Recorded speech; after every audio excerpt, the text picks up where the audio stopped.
আজকে আমি আপনাদের সামনে একটি গুরুত্বপূর্ণ আলোচনা করব। নামাজের ওয়াজিব 14টি।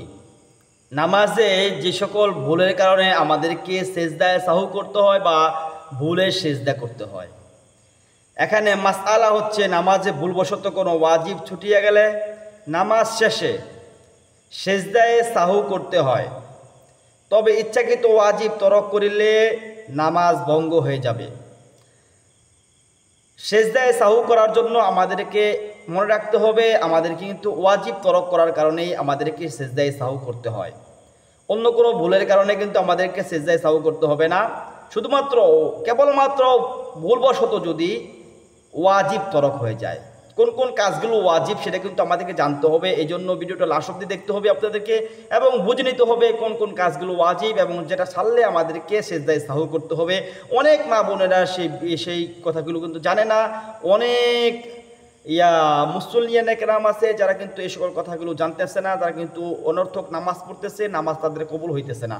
এই জন্য নামাজের মধ্যে যে সকল আহকাম এবং আরকান আছে সেই সকল জিনিসগুলো আমাদেরকে কিন্তু জানতে হবে। নামাজের মধ্যে যে সকল জিনিস ফরজ, ওয়াজিব, সুন্নত, কোনটা ফরজ, কোনটা ওয়াজিব, কোনটা সুন্নত, এগুলো কিন্তু আমাদের জানতে হবে। না জানলে কিন্তু আমি হুটহাট নামাজ পড়লাম, কিন্তু আমাদের নামাজ কবুল হবে না, আল্লাহ রাব্বুল আলামিন পর্যন্ত পৌঁছাবে না।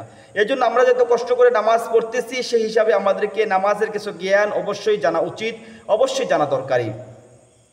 নামাজে 14টা ওয়াজিব রয়েছে। কোনো কোনো বইয়ের মধ্যে বা কোনো মুফাসসিরিনে কেরাম বলেছেন 15টা, কেউ 16টা বলেছেন, কিন্তু মূল 14টা ওয়াজিব আমাদেরকে স্মরণ রাখতে হবে। এই 14টার ভিতরে কিন্তু আরও কেউ একটাকে 2টা বানাইছে, কেউ 2টাকে 3টা বানাইছে, ঠিক আছে। এভাবে কিন্তু 14টার জায়গায় 15টা হয়েছে, কোনো 16টাও হয়েছে।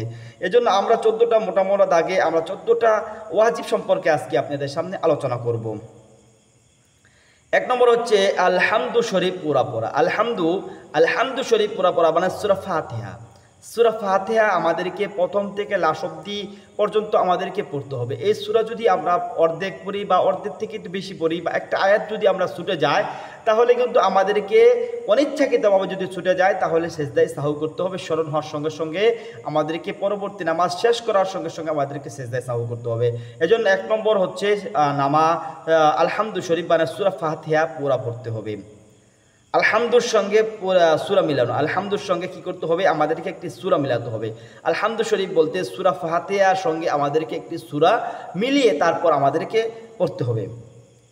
3 নম্বর হচ্ছে রুকু সেজদায় দেরি করা। রুকু সেজদার মধ্যে একটু দেরি করতে হবে। কমসে কম তো আমাদেরকে 3 তাসবিহ রুকুর মধ্যে গিয়ে সুবহান রাব্বিয়াল আলা, সুবহান রাব্বিয়াল আযীম, আর সেজদার মধ্যে গিয়ে সুবহান রাব্বিয়াল আলা, এটা তো 3 বার করে, তো কমসে কম 3 বার করতে বলতে হয়। 3 বার, 5 বার, 7 বার অথবা বেজর যে কোনো বার, যতবার আপনি পড়তে পারেন, কমসে কম 3 বার পড়তে হবে। এই পরিমাণ সময় তো আমাদেরকে দেরি করতে হবে। যদি নাও পড়ি তারপর 3 তাসবিহ পরিমাণ সময় তো আমাদেরকে দেরি করতে হবে। এই জন্য বলা হয়েছে রুকু সেজদায় দেরি করা।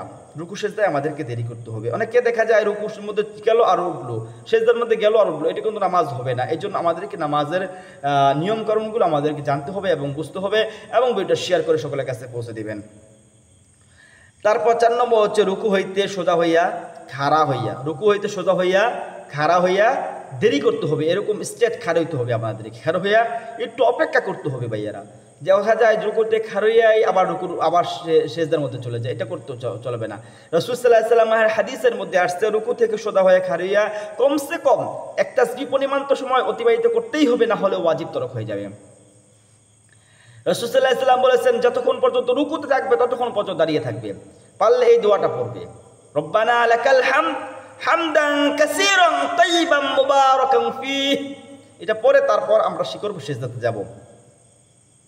তার 5 নম্বর হচ্ছে 2 সেজদার মাঝখানে সোজা হইয়া বসিয়া দেরি করা। 2 সেজদার মাঝখানে কি করতে হবে, সোজা হয়ে বসতে হবে। প্রথমত সোজা হয়ে বসতে হবে, তারপর একটু সময় দেরি করতে হবে। অনেকে দেখা যায় যে সেজদা থেকে উঠলো আবার একটা সেজদা মারলো, এটা নামাজ হবে না, এটা ওয়াজিব তরক হবে।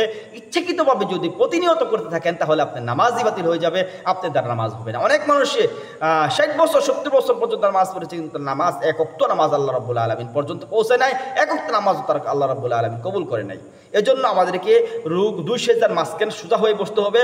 পারলে এই দোয়াটা পড়তে পারেন, আল্লাহুম্মা গফিরলি ওয়ারহামনি ওয়াহদিনি ওয়াআফিনি ওয়ারযুকনি, এই দোয়াটা পড়তে পারেন। না পারলেও সমস্যা নাই, আপনারা দেরি করতে হবে, এটা তো বোঝেন। তারপরে দরমিয়ানি বৈঠক। দরমিয়ানি বৈঠক বলতে প্রথম যে বৈঠকটা করি, যদি 4 রাকাত নামাজ বিশিষ্ট হয় তাহলে প্রথম 2 রাকাতের সময় আমরা কিন্তু একটা বৈঠক করি, এটা হচ্ছে দরমিয়ানি বৈঠক। এই দরমিয়ানি বৈঠকটা আমাদেরকে করতে হবে। এটা যদি ভুলবশত আমরা না করি তাহলে আমাদেরকে সিজদায়ে সাহু করতে হবে। আচ্ছা, আজকে আমি আপনাদের সামনে 6টি বিষয় সম্পর্কে আলোচনা করলাম। 6টি বিষয় যদি আপনাদের ঠিক হয়ে যায় তাহলে কিন্তু আপনারা আর ওয়াজিব তরক হলো না। আরেকটা বিষয় আমি আলোচনা করি, 7টা বিষয় আলোচনা করি। আগামী ভিডিওতে আমি আরও 7টা বিষয় আলোচনা করব। 7 নম্বর হচ্ছে দোনো বৈঠকে আত্তাহিয়াতু পড়া। দোনো বৈঠকে কী করতে হবে? আমাদেরকে আত্তাহিয়াতু পড়তে হবে। তাশাহুদ যেটাকে বলি আমরা, তাশাহুদ আত্তাহিয়াতু লিল্লাহি ওয়াসসালাওয়াতু ওয়াত-তাইয়্যিবাত। আসসালামু আলাইকা আইয়ুহান নাবিয়্যু ওয়া রাহমাতুল্লাহি ওয়া বারাকাতুহু। আসসালামু আলাইনা ওয়া আলা ইবাদিল্লাহিস সালিহিন। আশহাদু আল লা ইলাহা ইল্লাল্লাহু ওয়া আশহাদু আন্না মুহাম্মাদান আবদুহু ওয়া রাসূলুহু। এই তাশাহুদটা আমাদেরকে দোনো বৈঠকেই পড়তে হবে, এটা হচ্ছে ওয়াজিব। যদি কোনো বৈঠকে তাশাহুদ আমরা পড়তে পারলাম না বা তাশাহুদ পুরো শেষ করতে পারলাম না তাহলে আমাদের ওয়াজিব তরক হয়ে যাবে এবং এই জন্য আমাদেরকে সিজদায়ে সাহু করতে হবে।